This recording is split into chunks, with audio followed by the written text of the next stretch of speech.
बात भगवान राम के जन्म से पहले की है, जब भील आदिवासी काबिले के मुखिया अज के घर बेटी पैदा हुई थी। उसका एक नाम सरमना और दूसरा नाम सबरी रखा गया। सबरी की माँ इंदुबती उसे बहुत प्यार करती थी। बचपन से ही सबरी पशु पक्षियों की भाषा समझकर उनसे बातें करती थी, और जब सबरी की माँ उसे देखती तो कुछ समझ नहीं पाती थी। कुछ समय बाद एक पंडित ने सबरी के परिवार को बताया कि वो आगे चलकर सन्यासी बन सकती है। इस बात का पता चलते ही सबरी के पिता ने उसका रिश्ता तय कर दिया। जैसे ही शादी का दिन नज़दीक आया, सबरी के घर वालों ने खूब सारी बकरियां और अन्य जानवर घर के पास लाकर बांध दिए। एक दिन सबरी का माँ जब उसके बाल बना रही थी तो उसने पूछा अपनी माताजी से, इतने सारे जानवर हमारे घर में क्यों लाए गए हैं? माँ ने जवाब दिया, बेटी तुम्हारा विवाह होने वाला है, इसलिए हम लोगों ने इनका इंतजाम बलि के लिए किया है। तुम्हारी शादी के दिन ही बलि प्रथा होगी और फिर इनसे स्वादिष्ट भोजन बनाकर सबको परोसा जाएगा। यह सब सुनकर सबरी दुखी हो गई। काफ़ी देर तक सबरी ने उन जानवरों को आज़ाद करने के बारे में सोचा। सोचते सोचते सबरी के मन में हुआ कि अगर ये जानवर यहाँ नहीं होंगे तो इनकी बलि रुक सकती है। अगर ऐसा नहीं हुआ तो मेरे घर से कहीं चले जाने पर तो यह बलि रुक ही जाएगी। मैं ही नहीं रहूँगी यहाँ, तब ना जाकर विवाह होगा और ना ही बलि प्रथा। इससे मासूम जानवर बच जाएंगे। इसी सोच के साथ जानवरों को रखी गई जगह पर सबरी पहुंची। उसने सोचा कि उन्हें खोल देती हूँ, लेकिन वो ऐसा नहीं कर पाई। उसके बाद सबरी जंगल की तरफ भागने लगी। भागते भागते सबरी ऋषि मुख पर्वत पहुंच गई। वहाँ करीब 10,000 ऋषि रहा करते थे। सबरी को लगा कि वो भी इसी जंगल में किसी तरह ऋषि मुनियों की सेवा करके अपना जीवन जी लेगी। वो चुपचाप उसी जंगल में एक हिस्से में किसी तरह से रहने लगी। सभी रोजाना ऋषि मुनियों की झोपड़ी के आगे झाड़ू लगाती और हवन के लिए लकड़ियाँ भी लाकर रख देती। ऋषि मुनियों को समझ में नहीं आ रहा था कि जंगल में उनके काम अपने आप कैसे हो रहे हैं। सबरी को किसी ऋषि ने देख लिया। उसे देखते ही उसका परिचय पूछा। जैसे ही सबरी ने बताया कि वो भील आदिवासी परिवार से संबंध रखती है तो उसे ऋषियों ने खूब डांट लगाई। सबरी को इस बात का बिल्कुल पता नहीं था कि उसकी जाति छोटी है और उसे ऋषियों द्वारा जाति की वजह से अपमान सहना पड़ेगा। इतना सब होने के बाद भी सबरी हर ऋषि मुनि के दरवाजे पहुंचती, उनके आंगन में झाड़ू लगाकर उनसे गुरु दीक्षा देने के लिए कहती। हर कोई सबरी को उसकी जाति की वजह से अपने आश्रम से भगा देता था। ऐसा होते होते काफ़ी समय बीत गया। उसके बाद सबरी मतंग ऋषि की कुटिया में पहुंची। वहां पहुंचकर मतंग ऋषि को सबरी ने बताया कि वो उनसे गुरु दीक्षा लेना चाहती है। उन्होंने खुशी खुशी उसे अपने गुरुकुल में रहने दिया और भगवान से जुड़ा ज्ञान देते रहे। सबरी ने भी अपने गुरु मतंग ऋषि की सेवा करने में कोई कसर नहीं छोड़ी। वो गुरुकुल के भी सभी काम करती थी। सबरी से खुश होकर मतंग ऋषि ने उन्हें बेटी मान लिया था। समय के साथ मतंग ऋषि का शरीर बूढ़ा हो गया। उन्होंने एक दिन सबरी को अपने पास बुलाया और कहा, बेटी मैं अपना देह त्याग देना चाहता हूँ। बहुत साल हो गए इस शरीर में रहते रहते। सबरी ने दुखी मन से कहा, आपके ही सहारे मैं इस जंगल में रह पाई हूँ। आप ही चले जाएंगे तो मैं जीकर क्या करूँगी? आप अपने संग मुझे भी ले जाइए, मैं देह त्याग दूंगी।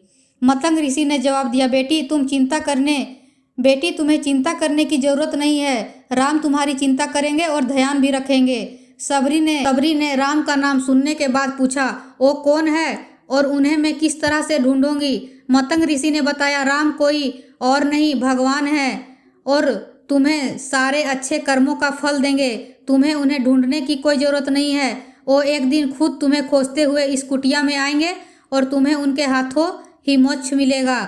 तब तक तुम इसी आश्रम में रहो। इतना कहते ही मतंग ऋषि ने अपना शरीर त्याग दिया। सबरी के मन में मतंग ऋषि के जाने के बाद एक ही बात थी कि भगवान राम स्वयं उससे मिलने आएंगे और रोज भगवान राम से मिलने के लिए बाग से अच्छे अच्छे फूल लाकर पूरा आश्रम सजाती और भगवान के लिए बेर तोड़कर लाती। भगवान के लिए बेर चुनते हुए सबरी उन्हें चख लेती ताकि भगवान को मीठे ही बेर दे पाए। रोजाना सबरी इसी तरह भगवान के दर्शन की आस में फूल और बेर इकट्ठा करती थी।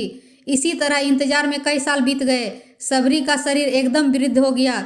एक दिन आश्रम के पास के ही तालाब में सबरी पानी लेने गई। तभी पास के ही एक ऋषि उसे अछूत कहते हुए वहां से भागने के लिए कहा और एक पत्थर मार दिया। वो पत्थर जब सबरी को लगा तो उसे चोट लगी और खून बहने लगा। बहते हुए खून की एक बूंद उसी तालाब के पानी में गिर गई। तभी पूरा तालाब का पानी खून में बदल गया। यह सब होता देख ऋषि ने सबरी को ही डांटा और कहा कि पापिन, तुम्हारी वजह से पूरा पानी खराब हो गया। रोज ऋषि उस पानी को साफ करने के लिए अपनी कई तरह की विधाओं का इस्तेमाल करते। कई सारे जतन करने के बाद भी कुछ नहीं हुआ। फिर उन्होंने गंगा जैसी कई पवित्र नदियों का भी जल उस तालाब में डाला, फिर भी तालाब का पानी साफ नहीं हो पाया और वह खून जैसा ही बना रहा। कई सालों तक तालाब के पानी को साफ करने की कोशिश करने के बाद कुछ काम नहीं आया तो ऋषि ने थककर सब कुछ छोड़ दिया। इस घटना के कई सालों के बाद भगवान राम अपनी पत्नी सीता के हरण के बाद उन्हें ढूंढते हुए उसी तालाब के पास पहुंचे। ऋषि मुनियों ने उन्हें पहचान लिया। भगवान को वहां देखकर ऋषियों ने तालाब का पानी साफ करने के लिए भगवान को अपने पैर उसमें डालने के लिए कहा, लेकिन पानी जैसे का तैसे ही था। ऋषि मुनियों ने भगवान से कोई अन्य जतन करवाए, लेकिन वो पानी जस का तस खून जैसा ही रहा। तब भगवान ने ऋषियों से पानी के रक्त में बदलने की कहानी पूछी। तब ऋषियों ने सबरी को पत्थर मारने वाली सारी बात बता दी। उसके बाद कहा कि वो महिला ही अपवित्र है, छोटी जात की है, इसलिए यह सब हुआ है। उसी वक्त भगवान राम ने कहा, ये सब आप लोगों के खराब वचनों से हुआ है। सबरी को इस तरह के शब्द बोलकर आप लोगों ने ही उसे ही नहीं बल्कि मेरे दिल को घायल किया है। इसी घायल दिल के रक्त का प्रतीक यह तालाब का लाल पानी है। आगे भगवान राम बोले, कहाँ है वो माई, उनसे मैं मिलना चाहता हूँ।